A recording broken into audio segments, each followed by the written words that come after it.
जय हिंद। प्यारे बच्चों, आज स्पेशल 50 में 12वां क्लास होगा और आज के क्लास में परसेंटेज से क्वेश्चन होंगे। परसेंटेज का ये पहला क्लास है, एक क्लास और होगा। देखिए, पहले क्लास में बहुत मजा आएगा क्योंकि अभी पिछले 2 दिन पहले पेट का एग्जाम हुआ है। उसमें ऐसे ऐसे क्वेश्चन आए हैं जैसे मैंने पहले पढ़ा भी चुके हैं, वो भी क्वेश्चन हम लेकर के आए हैं आज की क्लास में। देखिए, पहला क्वेश्चन है आपके सामने कि दो संख्याएं तीसरी संख्या का 20% तथा 25% है, तो पहली संख्या दूसरी से कितना प्रतिशत कम है। देखिए, लगाते हैं इसको। क्या करेंगे, कह रहा है कि दो संख्याएं तीसरी का 20% और 25%। मान लेते हैं कि तीसरी अगर 100 है तो पहली क्या होगा, 20 और 25, 20% और 25%। कह रहा है कि पहली संख्या दूसरी से कितना प्रतिशत कम है। भाई कितना कम है, तो 5। किससे, दूसरी से। प्रतिशत निकालने के लिए 100% से गुणा करेंगे। 5 बार में कटेगा, 5 से कटेगा 20 बार में, यानी कि 20%। ये आपका आंसर होगा, ऑप्शन नंबर ए। ठीक है, तो अभी छोटे क्वेश्चन है। अभी देखिए आगे आने वाला है क्वेश्चन दूसरा नंबर। देखिए, इस क्वेश्चन में मजा आने वाला है, बहुत कुछ सीखने को मिलेगा इस क्वेश्चन से आपको कि 20 वस्तु का क्रय मूल्य 16 वस्तु के विक्रय मूल्य के बराबर है, तो लाभ अथवा हानि का प्रतिशत क्या है। देखिए, 4 ऑप्शन है आपके पास। एक होता है भाव का केस और एक होता है अमाउंट का केस। ठीक है, एक होता है अमाउंट का केस। भाव के केस में रुपए की बात नहीं होगी, यानी कि अमाउंट के केस में केवल रुपए की बात होगी और भाव के केस में केवल वस्तु की बात होगी। यहां तो भाव का केस है भाई। भाव के केस में लाभ अथवा हानि प्रतिशत पहले निकाले कितना होगा, तो दोनों का अंतर यानी कि 20 और 16 का अंतर कितना, 4 बटे में विक्रय मूल्य। नीचे विक्रय मूल्य को लिखना है, चाहे लाभ प्रतिशत निकालना या हानि प्रतिशत। विक्रय मूल्य को नीचे लिखना है, प्रतिशत निकालने के लिए 100%। 4 बार में कटेगा, 4 से कटेगा 25 बार में, यानी कि 25% होगा। लाभ होगा कि हानि होगा, इसको देखने के लिए ध्यान दीजिए कि अगर भाव का केस है तो आपको देखना है कि क्रय मूल्य अगर ज्यादा है तो लाभ होगा, क्रय मूल्य कम है तो हानि होगा। अमाउंट के केस का ठीक उल्टा होता है। ठीक है, तो इसमें क्रय मूल्य ज्यादा है तो लाभ होगा। ठीक है, यानी कि 25% का लाभ होगा इस क्वेश्चन का आंसर। ठीक है, बड़े तीसरे क्वेश्चन पे देखिए। ये क्वेश्चन है कि एक व्यक्ति का वेतन 40% बढ़ाया गया और फिर 20% घटाया गया, कुल मिलाकर व्यक्ति का वेतन कितना परसेंट घटाया बढ़ा। ऑप्शन है 4 आपके सामने। देखिए, आप भी क्वेश्चन को लगाइए तभी मजा आएगा। देखिए, इस क्वेश्चन को ना जरूर नहीं है कि पेन उठाना पड़ेगा, आप ऐसे भी लगा सकते हैं, दिमाग में गुड़ा भाग करिए, आपका आंसर आएगा इसी में से ऑप्शन। एक व्यक्ति का वेतन 40% बढ़ाया गया फिर 20% घटाया गया। इसको दो तरीके से हम लगाना चाहेंगे। देखिए, पहला तरीका यह है कि ए बी फार्मूला का यूज करें और दूसरा तरीका यह है कि 100 मानकर। ठीक है, पहले 100 मानकर हम बताते हैं कि मान लीजिए कि अगर किसी व्यक्ति का वेतन 100 रुपया है तो उसको 40% बढ़ाया गया, यानी कि 140/100 किया गया। 100 का 140/100 किया गया, फिर 20% घटाया गया, यानी कि 80/100 किया गया। ठीक है, देखिए 100 से 100 कट जाएगा, 2 जीरो से 2 जीरो कटेगा, 14/112, यानी कि 100 था हो गया 112। कितना परसेंट की वृद्धि हुई, 12% की। 12% की वृद्धि हो गई क्योंकि 100 से ज्यादा हो गया 12, तो 12% की वृद्धि हुई। एक तो आप ऐसे लगा सकते हो, ऑप्शन कौन सा है, ऑप्शन नंबर बी। एक तरीका यह है। दूसरा तरीका हम कहें कि एबी फार्मूला। एबी फार्मूला ये होता है, देखिए दो घटना हो रही है ना भाई, किसी चीज पर दो घटना होती है तो भी फार्मूला लगाते हैं। पहली घटना है पॉजिटिव, यानी कि बढ़ाया गया। दूसरा है निगेटिव, घटाया गया 20%। फिर देखिए यहाँ पर होता है दोनों का गुणनफल, प्लस लिख करके यहाँ देखिए +40 और गुणा -20 और बटे 100।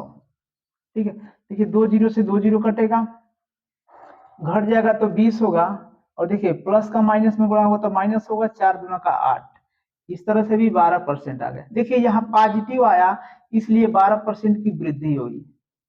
ठीक है, अगर यही निगेटिव आता अगर तो कमी हो जाता।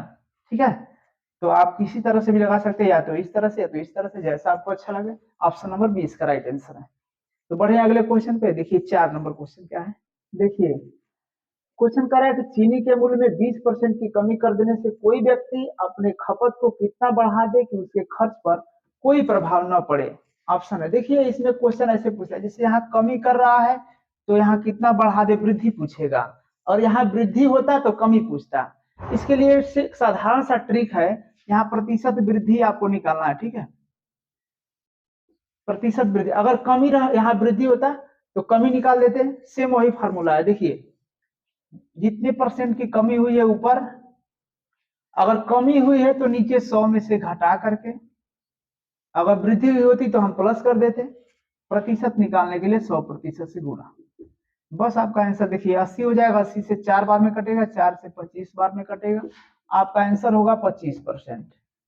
ऑप्शन नंबर बी, ठीक है भाई। बहुत प्यारा सा क्वेश्चन है, ऐसे ऐसे एग्जाम में पूछे। देखिए एग्जाम में अंक बदल देता है लेकिन सवाल यही रहता है, तरीका आपको यही अपनाना है, ठीक है। तो बढ़े अगले क्वेश्चन पे। देखिए 5वां नंबर, कि कोई व्यक्ति एक परीक्षा में 484 अंक प्राप्त करता है और 11 अंक से अनुत्तीर्ण हो जाता है, यानी फेल हो जाता है। यदि उत्तीर्ण होने का अंक प्रतिशत 33 हो तो महत्तम अंक कितने थे? ऑप्शन है आपके सामने।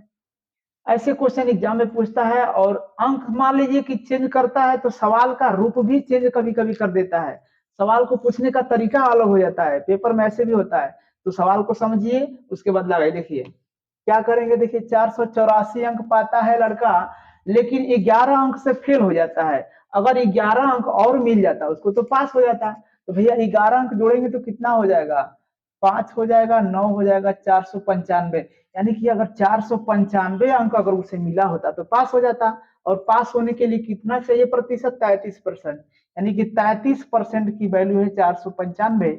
तो 100% की वैल्यू आपसे पूछ रहा है, कितना होगा भाई? 495 गुणा 100% बटे 33, ठीक है। 33 नीचे आएगा, 100 ऊपर चला जाएगा। 11 या 33, 11 चौक 44, 11 पचे 55, 3 से कटेगा 15 बार में, यानी कि टोटल अंक 1500 का था।